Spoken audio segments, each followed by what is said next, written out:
interview. He sent me 1966. He was in Speakeasy when Jimi Hendrix is coming on stage. C'était pas the first time because you've seen him in 1964 in New York, because Carmen is living in New York. Yeah. But for me, it is a surprise because the first time we doing the interview together, him Jimmy, we smoke together, and just like that. And I think, I mean, it's quite probably true, you know, but I think with a person like Jimi Hendrix, there are a lot of people who claim to have known him, claim to have played with him, claim to do all this and that, you know. I mean, if all the people who claim that they'd been a part of Jimi Hendrix's circle of friends, I mean, it would be hundreds of thousands of people saying, I knew Jimi Hendrix, but, you know, sometimes it's not really true. And alors, now, when exactly Mr. Eric Burdon is left of the Animals? And when? When the band broke up in 1966, in September 1966, and then the record company,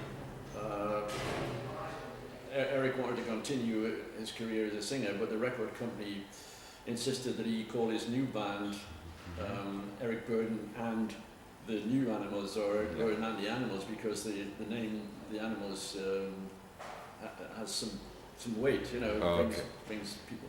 Eric never wanted to have that. He wanted to be Eric Burdon, but the record company insisted that he use the name Animals, and he did from 1966 to the end of 1968, I think it was, and until he felt that he wanted to go a different direction, and then he became Eric. He joined forces with War, became Eric Burdon War, and then for the next, from 1969 for 30 years. He didn't use the name The Animals at all. He's only recently just started to use it. I think because his agent has persuaded him that he still needs the name The Animals, you know, because I think The Animals, whatever else the Animals has is more potent than any individual from the Animals, you know. So Eric started to use the name again now, you know. What did you do after Eric is? You turned together with the same members of Animals? Yeah, until we broke up in '66, you know, and then everybody went their own way. Chaz became the manager and producer of Jimi Hendrix, and Eric formed this new band. I went back up to my hometown for a couple of years,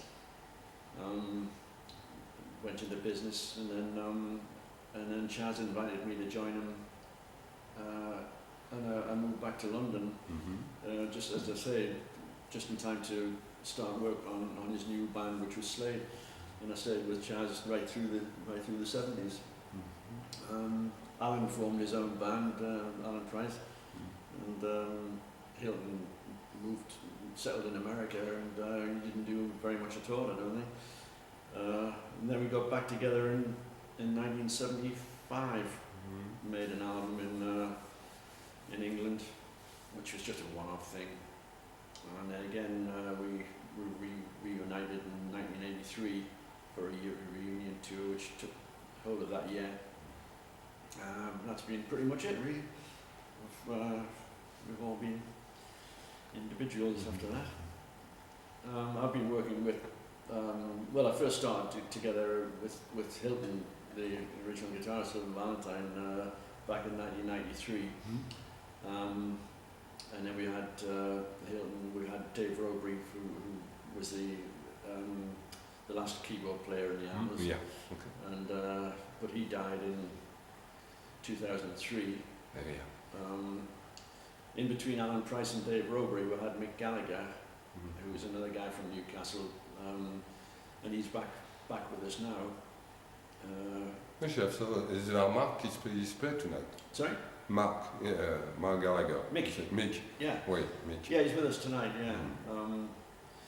He worked with us in 1965, and since then he's had a career with enduring the Blockheads. Okay.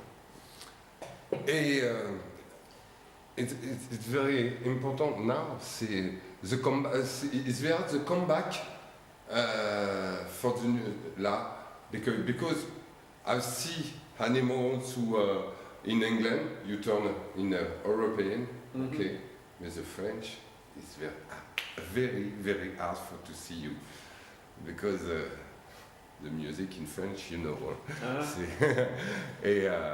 I wait there a long time that to talk together because I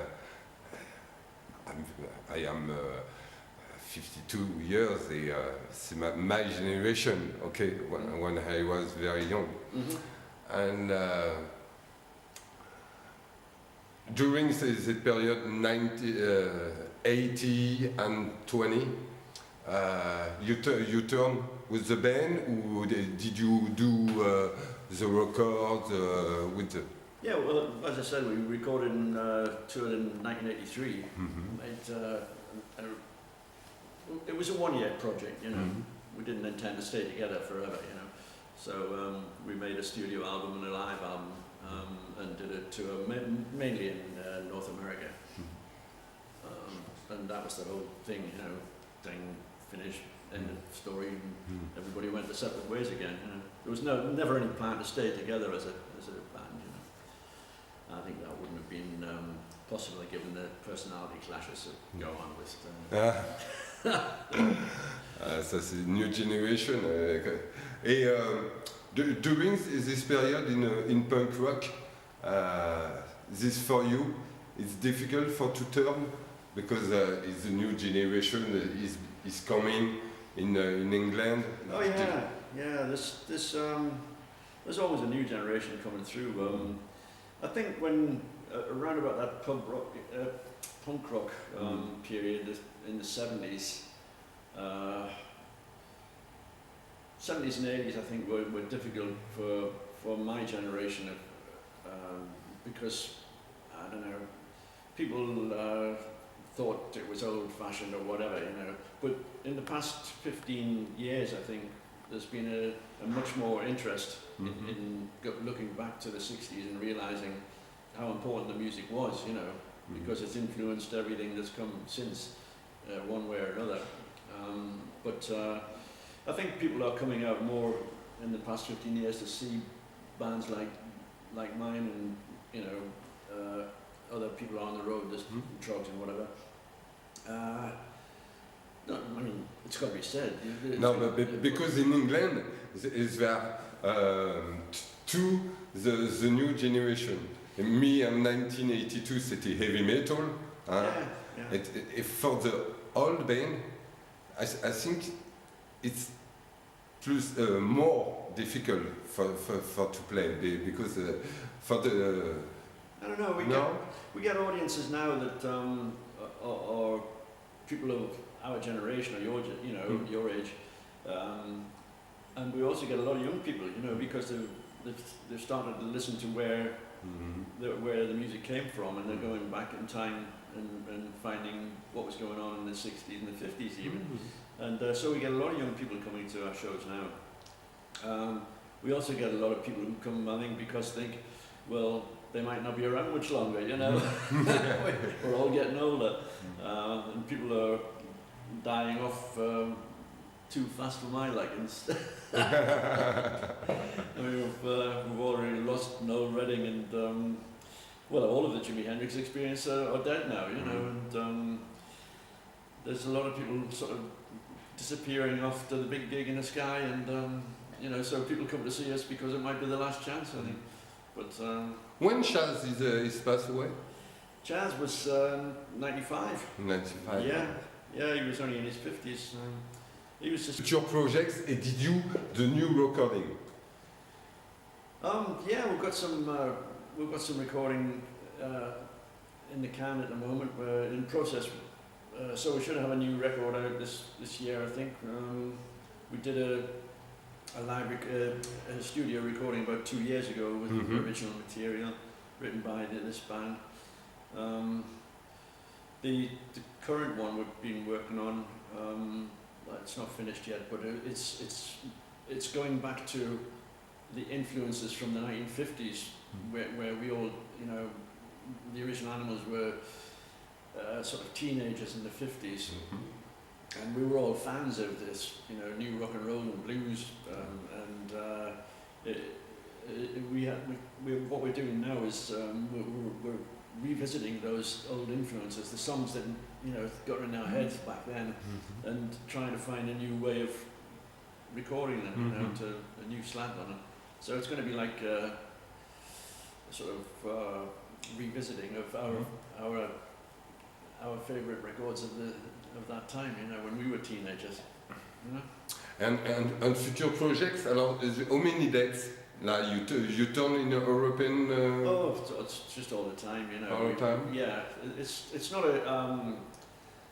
a sort of set tour, you know. We're doing gigs in France this week, and we go home, maybe, I think it's 3 days, and then we're off to Sweden, and then we've got a tour in the UK, a 10-day tour with Zoot Money on keyboards. Because Mick is working, he's got blockheads on the road, so we work a lot with Zoot Money as well, you know, so he has connections with the Animals going all the way back to the 60s. And it's like that, we got work in all over Europe, and we just keep on doing it, you know. No, because I've so many times you play in Belgium. Belgium, huh? Yeah.